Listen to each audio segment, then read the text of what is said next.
Jerusalem is a special place to the Abrahamic faiths. Muslims, Jews, and Christians find deeply spiritual places that bring a sense of God's presence into their lives. On this Good Friday in the year 2020, I invite you to find God's presence in your life as we share in the Passion story from the Gospel of Matthew and view special places in and around Jerusalem. The photos that you will see are ones that Karen and I took when we traveled to Israel and Palestine in January of 2019. We begin with Matthew 26, beginning at verse 17. On the first day of unleavened bread, the disciples came to Jesus, saying, "Where do you want us to make preparations for you to eat the Passover?" He said to them, "Go into the city to a certain man and say to him, 'The teacher says, my time is near. I will keep the Passover at your house with my disciples.'" So the disciples did as Jesus had directed them, and they prepared the Passover meal. The upper room, as it is known, is very simplistic. I appreciated that.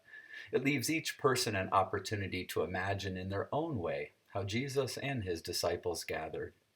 They may have been at a table, or more likely lounging on pillows on the floor, with the Passover meal spread before them. From Matthew's Gospel.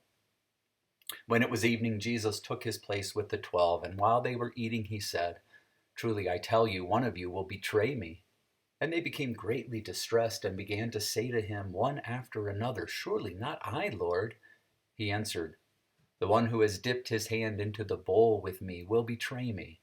The Son of Man goes as it is written of him, but woe to that one by whom the Son of Man is betrayed. It would have been better for that one not to have been born." Judas, who betrayed him, said, "Surely not I, Rabbi." He replied, "You have said so." While they were eating, Jesus took a loaf of bread, and after blessing it, he broke it, gave it to the disciples, and said, "Take, eat, this is my body." Then he took a cup, and after giving thanks, he gave it to them, saying, "Drink from it, all of you, for this is my blood of the covenant, which is poured out for many for the forgiveness of sins. I tell you, I will never again drink of this fruit of the vine until that day when I drink it new with you in my Father's kingdom." The story continues. When they had sung the hymn, they went out to the Mount of Olives. The Garden of Gethsemane is partly preserved to this very day. 8 majestic olive trees that are over 2,000 years old grace the garden. Jesus actually sat right in this very garden with his disciples. Peter, James, and John fell asleep right here while Jesus went to pray. From Matthew. Then Jesus went with them to a place called Gethsemane, and he said to his disciples, "Sit here while I go over there and pray." He took with him Peter and the 2 sons of Zebedee, and began to be grieved and agitated. Then he said to them, "I am deeply grieved even to death. Remain here and stay awake with me." And going a little further, he threw himself on the ground and prayed, "My Father, if it is possible, let this cup pass from me. Yet not what I want, but what you want." Then he came to the disciples and found them sleeping, and he said to Peter, "So could you not stay awake with me 1 hour? Stay awake and pray that you may not come into the time of trial. The spirit indeed is willing, but the flesh is weak." Again he went away for a second time and prayed, "My Father, if this cannot pass unless I drink it, your will be done." Again he came and found them sleeping, for their eyes were heavy. So leaving them again, he went away and prayed for the third time, saying the same words. Then he came to the disciples and said to them, "Are you still sleeping and taking your rest? See, the hour is at hand, and the Son of Man is betrayed into the hands of sinners. Get up, let us be going. See, my betrayer is at hand." As with many historical sites, a church has been constructed at this meaningful place. Preserved is a rock, the only one of its kind in this garden. It is most likely that this is the very rock where Jesus poured out his heart to God. It was a deeply spiritual moment for me to place my hand on the very rock where Jesus prayed. The church that was built over that rock is now known as the Church of All Nations. It is beautifully designed with a ceiling to capture the night sky and artwork all around, reminding us of the events that took place on that Passover night. In John's Gospel, we read that Jesus looked over the city on that night and wept. A chapel in the shape of a teardrop sits on this hill with a window that overlooks this grand city. The view of Jerusalem is stunning. Of course, the city looks much different today than it would have for Jesus. One aspect that remains is the thousands of tombs that lined the hill between the garden and the city walls, a poignant sign of what was to come. Again from Matthew's Gospel. While Jesus was still speaking, Judas, one of the 12, arrived. With him was a large crowd with swords and clubs from the chief priests and the elders of the people. Now the betrayer had given them a sign, saying, "The one I will kiss is the man, arrest him." At once he came up to Jesus and said, "Greetings, Rabbi," and kissed him.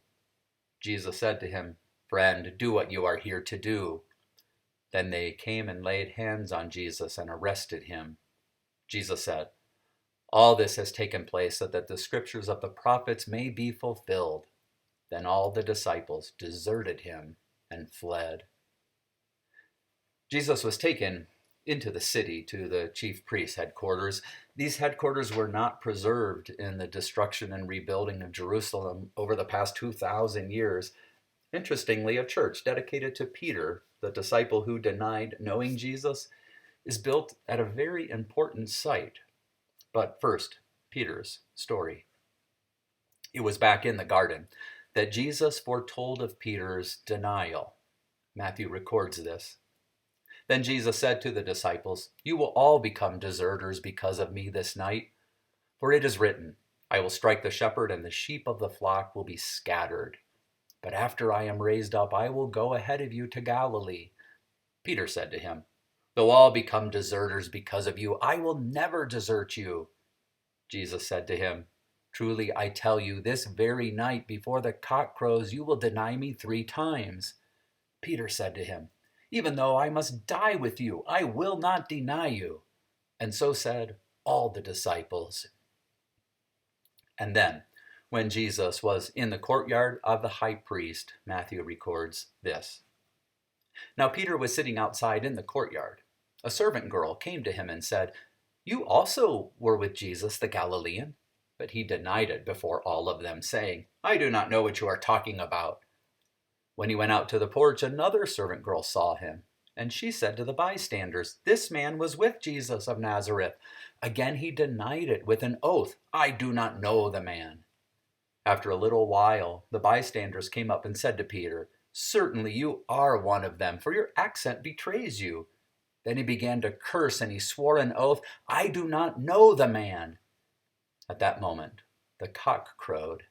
Then Peter remembered what Jesus had said, "Before the cock crows, you will deny me 3 times." And he went out and wept bitterly.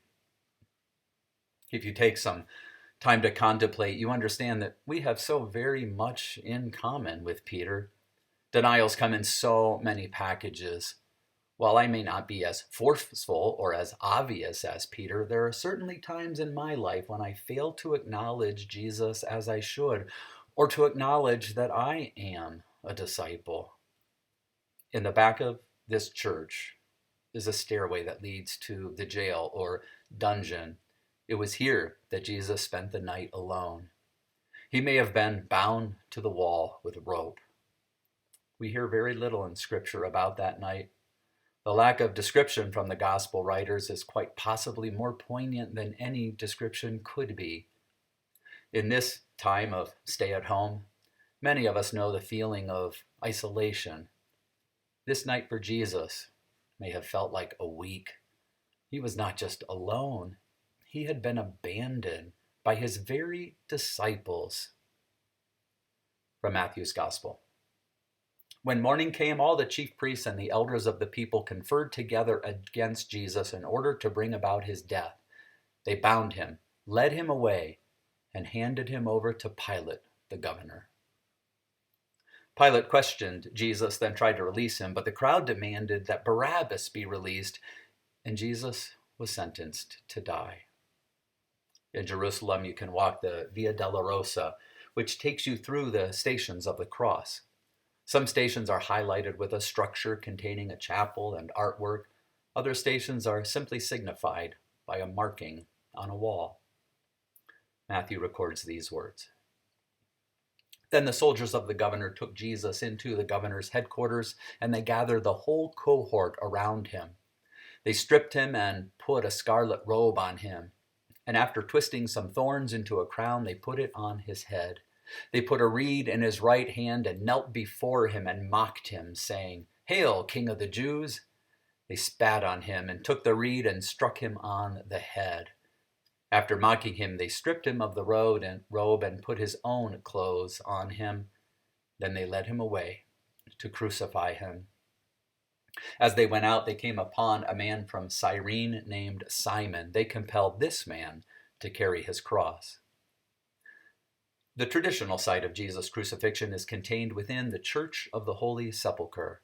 This church, or series of churches, is a magnificent structure of worship spaces, hallways, and coves. The architecture is truly astounding.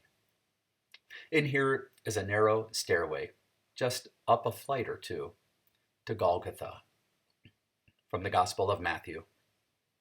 And when they came to a place called Golgotha, which means place of a skull, they offered him wine to drink, mixed with gall.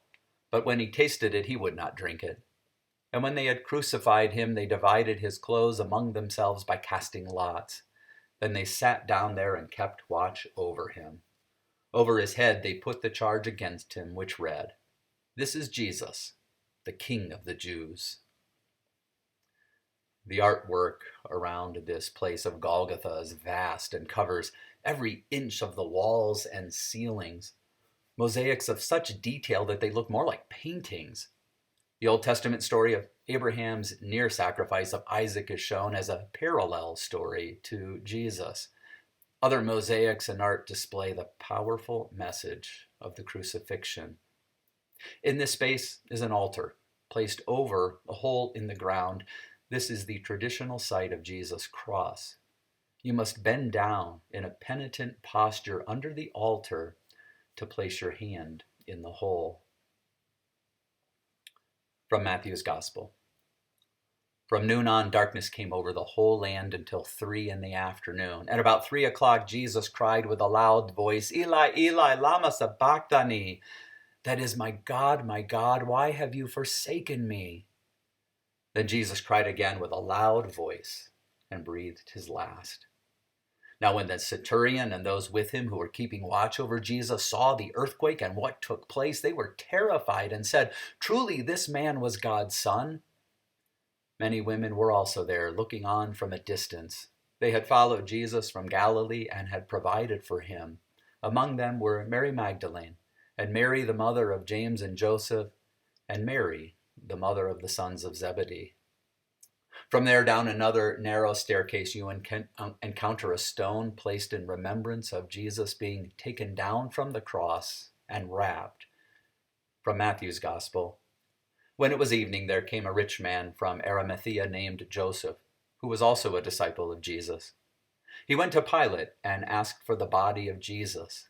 Then Pilate ordered it to be given to him. So Joseph took the body and wrapped it in a clean linen cloth and laid it in his own new tomb, which he had hewn in the rock. He then rolled a great stone to the door of the tomb and went away. Mary Magdalene and the other Mary were there, sitting opposite the tomb. Around the corner, you encounter the Holy Sepulchre itself. This is the site of Jesus' tomb. It is presided over by a school of monks. You can enter the sepulchre for about 30 seconds or so. In that brief time, you are in the middle of time. Kneeling in front of the stone on which Jesus was laid, you are in between death and life. Thankfully, no pictures are allowed inside this space, just your own reflective self. Just outside the city walls is a second site where Jesus may have been buried. It's known as the Garden Tomb. The gardens are attended to and are beautiful. It is a peaceful place to spend time in prayer and reflection. As you gaze upon a stone, the world seems locked away, for 3 days anyway. But after those 3 days, the world and we will never be the same.